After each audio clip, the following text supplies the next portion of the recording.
मेरा नाम राजन है। मैं मार्केटिंग में एक जगह काम करता हूँ। मेरी नौकरी की वजह से मुझे यहाँ वहाँ घूमना पड़ता है। रात के समय बहुत बार लॉज होटल में रुकना होता है। वैसे तो उसका पैसा कंपनी देती है, लेकिन कुछ पैसे बच जाए इसलिए मैं छोटे होटल में रुककर ज़्यादा का बिल बनवा लेता था, ताकि वो जोड़ के कुछ ऊपर की कमाई हो सके। पर कभी सोचा नहीं था कि ये सब मेरी जान पर बन जाएगा। मैं एक बार शाहपुर नाम के छोटे से शहर के लिए अपनी बाइक से निकला था। कंपनी का काम था और वहाँ से ऑर्डर भी लेने थे। शाम तक काम हो जाएगा इसलिए मैं ज़रा आराम से था, लेकिन सारे ऑर्डर लेते हुए रात के 8 बज चुके थे। अपने घर जाना था, पर अपने घर जाना मुश्किल था। सोचा था कि यहीं कहीं सस्ता सा लॉज देख लेता हूँ, सो रात के ठिकाने का बंदोबस्त हो जाएगा। एक दुकान वाले से पूछा, अरे भाई साहब, यहाँ कोई लॉज है क्या? कोई सस्ता हो तो बताओ। उसने मेरी ओर देखा और अनदेखा करके बोला, यहाँ कोई लॉज नहीं है। हाँ, लेकिन यहाँ से 2 मील पे एक छोटा सा ढाबा है, वहाँ तुम खाना खाओ तो वो रुकने का इंतज़ाम कर लेते हैं। मैं उनको मन में ही ठीक है बोल के निकला। तभी उसने आवाज़ लगाई। पीछे वही दुकानदार आ रहा था। मेरे पास आके वो रुका और बोला, हाईवे पे वहाँ से सीधा जाना, कहीं रुकना मत, सीधे वो ढाबे पे ही जाना। रास्ते में भूतों का डेरा है, तुम नए हो, पता नहीं होगा, कोई रोके तो भी मत रुकना। मैं गर्दन हिला के वहाँ से चला गया। मैंने ऐसी बातें सुनी तो थी, पर यकीन कौन करता है आजकल। थोड़ी ठंडी हवा चल रही थी। हेलमेट के अंदर ही मुझे महसूस हो रहा था। मुझे ठंडी से जुकाम होता है, इसलिए जैकेट पहना था मैंने। शहर से जैसे बाहर निकला, घनी सी झाड़ियाँ चालू हुई। बड़ा सा मोड़ आया तो मैंने गाड़ी जरा धीरे की और हॉर्न बजाया। तभी एक पेड़ के नीचे एक आदमी सोया दिखा। मैंने सोचा कि कोई भिखारी होगा या कोई दारू पी के पड़ा होगा। मैं बिना रुके वहाँ से चला गया। थोड़ी दूर जाने के बाद एक रोशनी दिखी। मुझे लगा कि वही ढाबा होगा जो वो दुकानदार बोल रहा था। पास जाके देखा तो एक छोटा सा घर था। बाहर लिखा था होटल माया। एक दिया जल रहा था और बाहर एक कोने में आग भी जल रही थी। पास में कोई दिख नहीं रहा था, तो मैंने बाहर से ही आवाज़ लगाई, कोई है? काफ़ी देर के बाद एक दिया लेकर एक बुढ़िया आई। वो काफ़ी उम्र की लग रही थी, लकड़ी के सहारे चल रही थी। देखने से सब कुछ ठीक लगा, तो मैंने उस बुढ़िया से पूछा, अम्मा, यहाँ रात के लिए रुकने के लिए कोई कमरा मिलेगा? जो बनता है वो किराया दूंगा। मैंने सोचा कि ये किराया लेगी, 150 दे के निकल जाऊंगा और सुबह 500 का बिल बना के ऑफिस में दे दूंगा। ऊपर का अपना फ़ायदा ही होगा। वो बोली, हाँ, अगर खाना चाहिए तो भी मिलेगा। बोला, नहीं अम्मा, मैं शहर से निकला तो खा के आया था वहाँ से, तुम कमरा दिखा दो, सुबह जल्दी निकलना है। वो इशारे से चलने को बोली। मैं उसके पीछे चला। घर अंदर से काफ़ी साफ सुथरा था। भीतर जाते ही दाहिने तरफ 2 कमरे थे। एक में मुझे छोड़कर वो चली गई।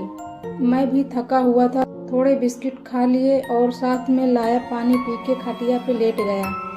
थका हुआ था तो जल्दी नींद भी लग गई। मेरी आँख खुली तो 12 बज चुके थे। मैंने अपना मोबाइल उठाया तो पता चला मुझे कुछ उतरने की आवाज़ आई। मोबाइल की टॉर्च लगाई तो देखा चूहा था। उसको भगाया और सोने की कोशिश करने लगा।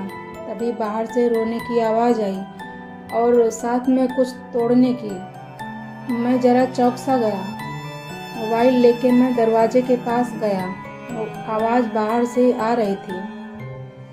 मैंने धीरे से बाहर झांकने की कोशिश की, पर वहाँ कुछ दिखाई नहीं दिया। सोचा बुढ़िया को आवाज़ लगाऊं, लेकिन वो इतनी रात में कहाँ जागने वाली है, ये सोच के चुप रहा। हिम्मत करके धीरे से दरवाज़ा खोला। डर तो मैं भी गया था, एक तो अंधेरा था और ऊपर से वहाँ बिजली नहीं थी।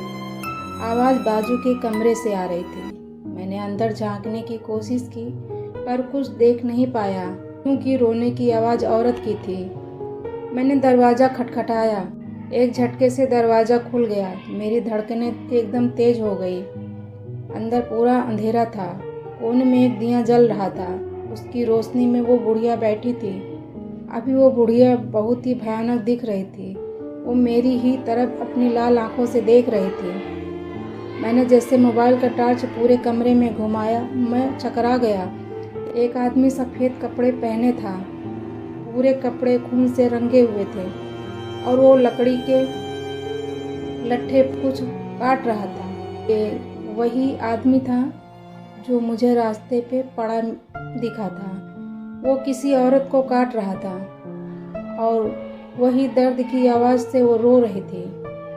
मेरा दिमाग एकदम से सन्न हो गया। पसीने से मैं तर-तर हो गया। भागना चाहता था लेकिन हिल नहीं पा रहा था। मैं चक्कर खा के गिर गया। नीचे खून में गिरा था। गिरते ही मेरे ऊपर चिपचिपे से कीड़े रेंगने लगे। उस तरफ सड़ने की बू आ रही थी। बुढ़िया अचानक से खूंखार हो गई। वो हथियार लिए मेरी तरफ बढ़ने लगी। मैं तड़प रहा था। वो जैसे ही मेरे करीब आई, मैंने दरवाजे को उसके मुंह पर दे मारा। वो नीचे गिर गई। मैंने पूरी ताकत लगा के खुद को खड़ा किया और भगवान का नाम लेके जैसे भागा मानो ओलंपिक की रेस हो। मैं चिल्ला रहा था। बुढ़िया और वो आदमी मेरे पीछे दौड़ रहे थे। मैं रास्ते पर आ चुका था। वैसे ही नंगे पैर जान बचा के भागा। कुछ देर दौड़ने के बाद मैं थक गया। अब और भागना मुश्किल था। थोड़ी दूर पर फिर से एक रोशनी दिखी, लेकिन इस बार वो ढाबा था। मैं जान मुट्ठी में लेके भागा। जैसे वहाँ पहुँचा, जोर से चिल्लाने लगा। वहाँ काम करने वाले लोग उठ के आ गए और मैं बच गया। उन्होंने मुझे पानी पिलाया।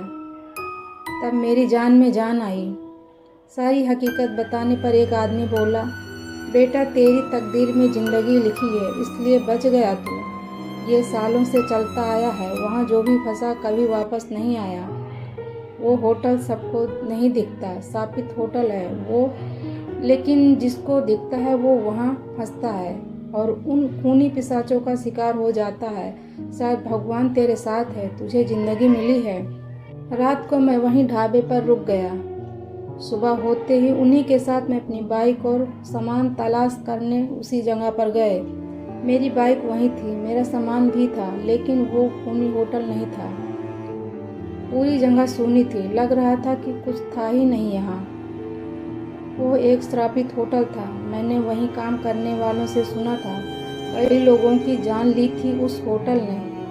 मैंने रब से दुआ मांगी और अपनी बाइक लेके वहाँ से घर के लिए निकल गया।